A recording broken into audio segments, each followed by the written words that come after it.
Sekali merdeka, tetap merdeka. Ini bukan karena 17-an, tapi karena firman hari ini mengatakan jika kita merasa telah dimerdekakan oleh Kristus, maka seharusnya perasaan lemah dan tak berdaya atau kuasa dosa tidak lagi bercokol dalam diri kita. Oleh karena itu, teruslah merenungkan firman Tuhan agar kita dikuatkan dan dimerdekakan dari kuasa dosa. Kita berdoa. Damai sejahtera Allah yang melampaui segala akal, kiranya memelihara hati dan pikiran kamu sekalian di dalam nama Tuhan Yesus Kristus. Amin.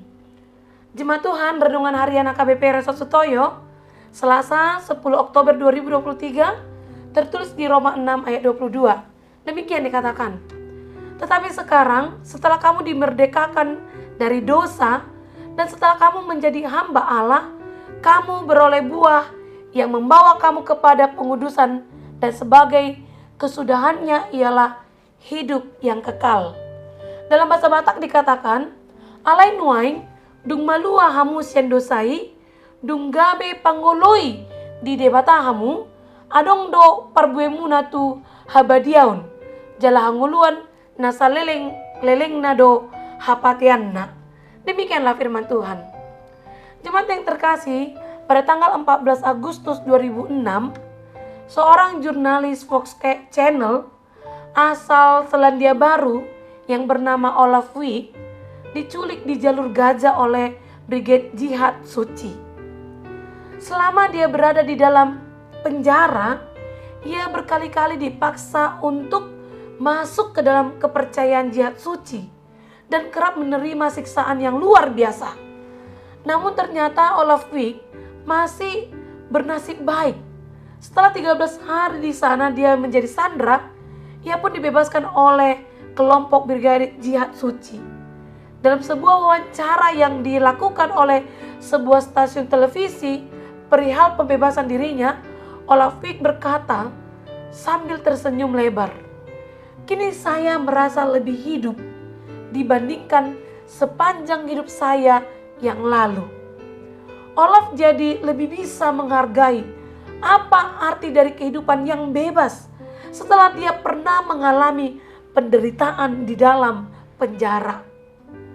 Dalam perjalanan kehidupan kita ini, terkadang kita lupa bahwa kita adalah orang-orang yang beruntung dan diberkati dengan luar biasa. Pasalnya, dahulu kita adalah budak dosa dan ditakdirkan untuk binasa dalam neraka kekekalan. Sebanyak apapun perbuatan baik dan sesaleh apapun cara hidup kita di dalam dunia ini, tidak akan mampu meluputkan kita dari penghukuman. Namun, kita bersyukur karena Allah begitu mengasihi kita. Dia mengutus anaknya untuk mati bagi dosa-dosa kita dan memberikan kemerdekaan kepada kita yang percaya kepadanya. Namun, hidup yang merdeka atau bebas seringkali diartikan dengan hidup yang tidak terikat atau tidak tunduk kepada siapapun dan aturan atau hukuman apapun. Seseorang berpikir dia dapat berbuat apapun sesuai dengan keinginannya atau sesuai dengan pikirannya. Justru paham kebebasan yang demikian adalah kebebasan yang keliru dan liar, tidak terkendali, serta dapat menyebabkan kehancuran bagi kita.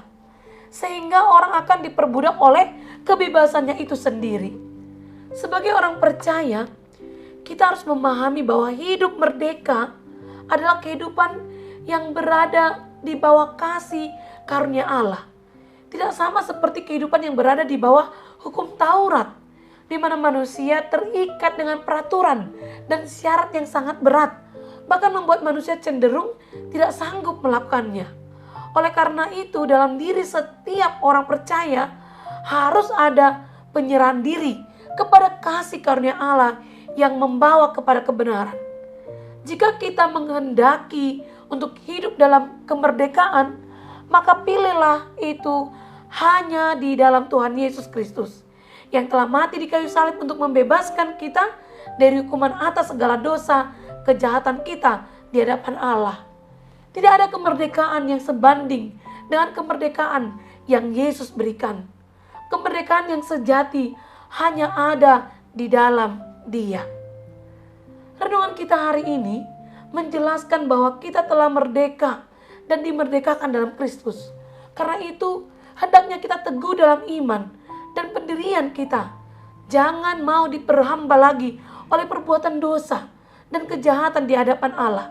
Sekali merdeka, kita harus terus merdeka.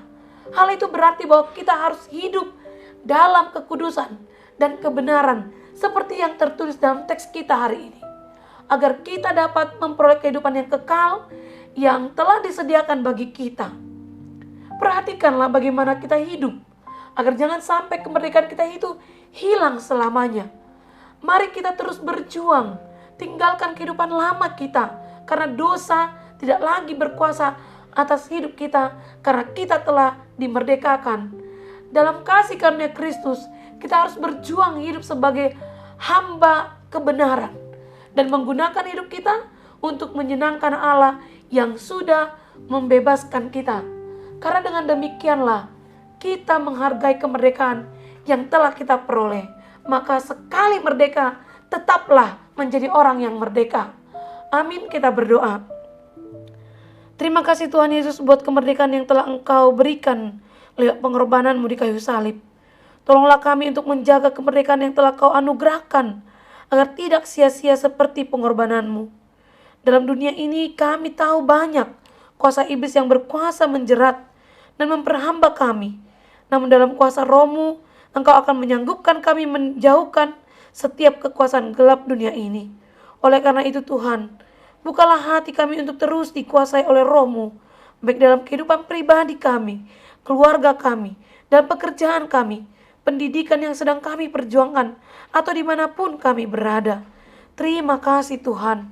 Di dalam nama-Mu yang kudus kami berdoa. Amin.